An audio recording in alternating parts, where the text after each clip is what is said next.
Assalamualaikum warahmatullahi wabarakatuh. Selamat berjumpa. Kali ini saya akan membawakan kuliah Sistem Informasi dengan materi berjudul Konsep Dasar Sistem.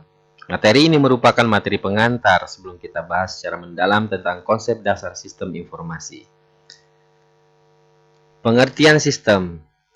Dalam definisi sistem ada dua pendekatan yang biasa dilakukan dalam mendefinisikannya. Yang pertama adalah pendekatan prosedur, yang kedua adalah pendekatan subsistem atau komponen. Pengertian sistem dengan pendekatan prosedur. Sistem didefinisikan sebagai suatu jaringan kerja dari prosedur-prosedur yang berupa urutan kegiatan yang saling berhubungan, berkumpul bersama-sama untuk mencapai tujuan tertentu. Jadi, dalam pendekatan ini yang ditekankan adalah urutan aktivitasnya. Bukan elemen-elemen yang melakukannya, tetapi urutan-urutan aktivitasnya. Kemudian pengertian sistem dengan pendekatan subsistem. Pada pendekatan ini, sistem didefinisikan sebagai kumpulan komponen yang saling berkaitan dan bekerja sama untuk mencapai suatu tujuan tertentu. Suatu sistem dapat terdiri dari beberapa subsistem, dan subsistem tersebut dapat pula terdiri lagi dari beberapa subsistem yang lebih kecil. Karakteristik sistem. Sistem mempunyai sifat-sifat atau karakter. Di antaranya adalah yang pertama adalah tujuan, yang kedua masukan, yang ketiga proses, keempat keluaran, yang kelima batas atau batasan, 6 lingkungan, 7 kontrol, dan yang terakhir umpan balik. Berikutnya akan kita bahas satu persatu dari masing-masing karakter sistem ini. Yang pertama, tujuan. Tujuan adalah sesuatu yang akan diraih atau dicapai oleh suatu sistem. Tentu saja setiap sistem memiliki tujuan, entah satu atau beberapa ya. Yang berikutnya adalah tujuan ini menjadi pemotivasi yang mengarahkan sistem.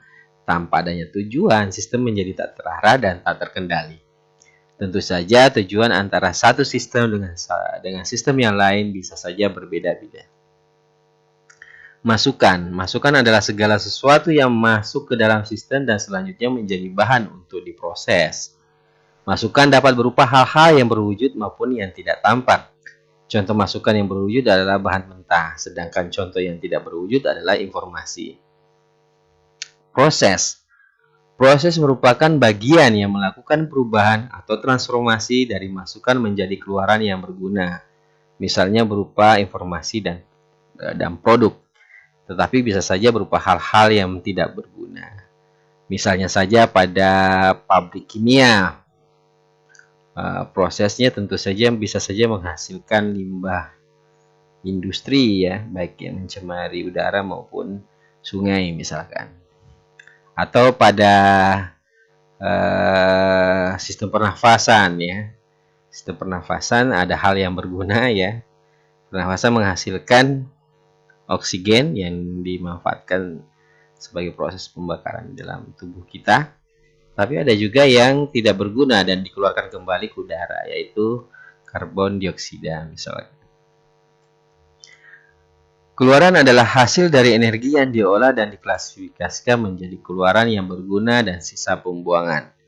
Keluaran dapat merupakan masukan untuk subsistem lainnya yang akan diproses di dalam sistem tersebut.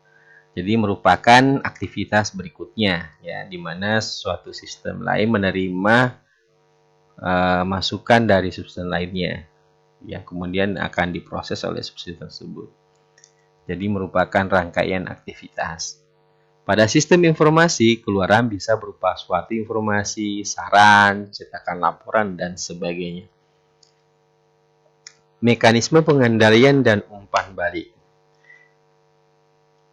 Mekanisme pengendalian atau kontrol mekanisme diwujudkan dengan menggunakan umpan balik atau sering disebut dengan feedback. Di sini yang dimaksud adalah mencuplik keluaran. Umpan balik ini digunakan untuk mengendalikan baik masukan maupun proses. Tujuannya adalah untuk mengatur agar sistem berjalan sesuai dengan tujuan. Dalam bentuk yang sederhana, dilakukan perbandingan antara keluaran sistem dan keluaran yang dikehendaki atau keluaran standar. Jika terdapat penyimpangan, maka akan dilakukan pengiriman masukan untuk melakukan penyesuaian terhadap proses supaya keluaran berikutnya menjadi standar.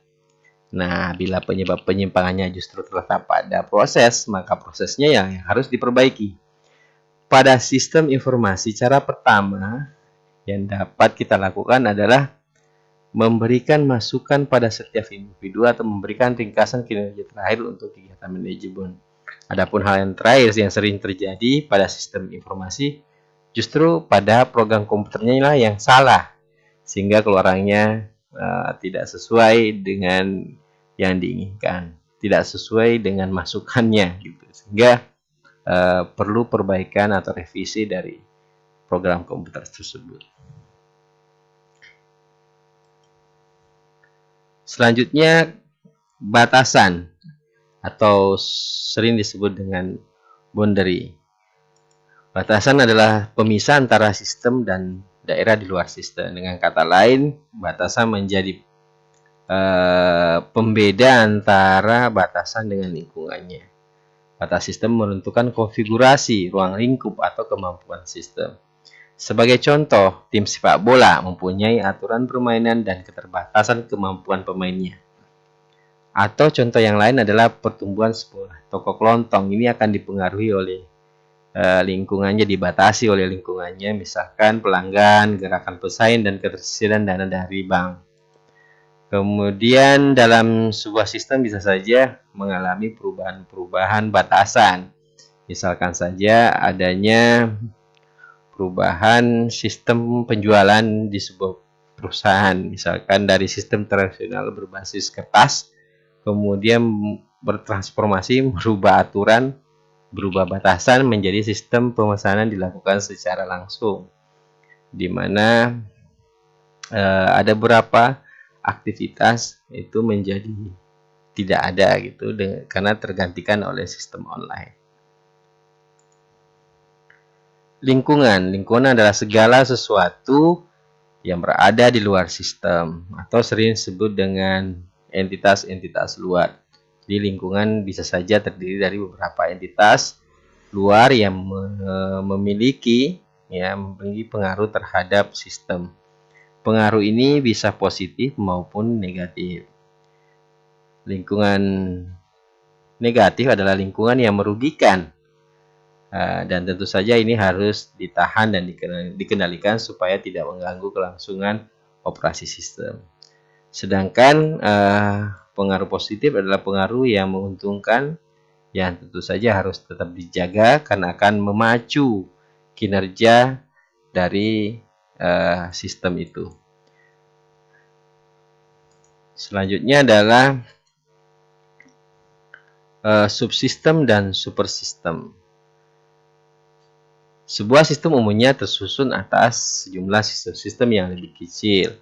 Sistem-sistem yang berada di sebuah sistem itulah yang disebut sebagai subsistem. Berkaitan dengan sistem dan subsistem, istilah supersistem kadangkala juga dijumpai. Jika suatu sistem menjadi bagian dari sistem yang lain yang lebih besar, maka sistem yang lebih besar tersebutlah yang dikenal sebagai sebuah istilah super sistem. Sebagai contoh, jika pemerintah kabupaten disebut sebagai sebuah sistem, maka pemerintah provinsi berkedudukan sebagai super sistemnya. Jika ditinjau dari pemerintah pusat, pemerintah provinsi adalah subsistem dari pemerintah pusat, sedangkan pemerintah pusat adalah super sistemnya. Antarmuka. Antarmuka sistem merupakan hal yang penting sebab tanpa antarmuka ini, sistem hanya berisi sekumpulan subsistem yang berdiri sendiri dan tidak saling berkaitan. Bayangkan jika dalam sebuah perusahaan antara bagian produksi dan bagian teknologi informasi tidak berhubungan. Barangkali yang terjadi, pihak teknologi informasi akan membangun sistem yang tidak diperuntukkan untuk menangani masalah sekarang pada bagian produksi. tapi menangani masalah yang telah berlalu. Secara prinsip, antarmuka subsistem berupa masukan dan keluaran. Dalam prakteknya, sebuah subsistem bisa saja hanya memberikan keluaran atau hanya menerima masukan. Klasifikasi sistem. Sistem dapat dibedakan antara lain sistem abstrak dan sistem fisik, sistem deterministik dan sistem probabilistik, sistem tertutup dan sistem terbuka. Sistem abstrak dan sistem fisik. Sistem abstrak adalah sistem yang berisi gagasan atau konsep, misalnya sistem teologi yang berisi gagasan tentang hubungan manusia dan Tuhan. Sistem fisik adalah sistem yang secara fisik dapat dilihat, misalnya sistem komputer, sistem sekolah, sistem akuntansi, dan sistem transportasi. Sistem deterministik dan sistem probabilistik. Sistem deterministik adalah suatu sistem yang operasinya dapat diprediksi secara tepat, misalnya sistem komputer. Sistem probabilistik adalah sistem yang tak dapat diramal dengan pasti karena mengandung unsur probabilitas, misalnya sistem arisan dan sistem kesediaan. Kebutuhan rata-rata dan waktu untuk memulihkan jumlah sediaan dapat ditentukan, tetapi nilai yang tepat untuk sesaat tidak dapat ditentukan dengan pasti. Sistem terbuka dan sistem tertutup. Sistem terbuka adalah sistem yang berhubungan dengan lingkungan dan dipengaruhi oleh lingkungan. Sedangkan sistem tertutup adalah sistem yang tidak bertukar materi, informasi, atau energi dengan lingkungan.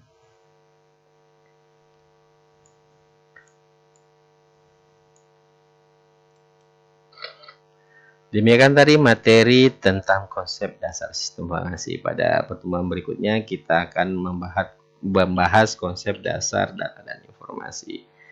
Demikian atas perhatiannya saya ucapkan terima kasih. Wassalamualaikum warahmatullahi wabarakatuh.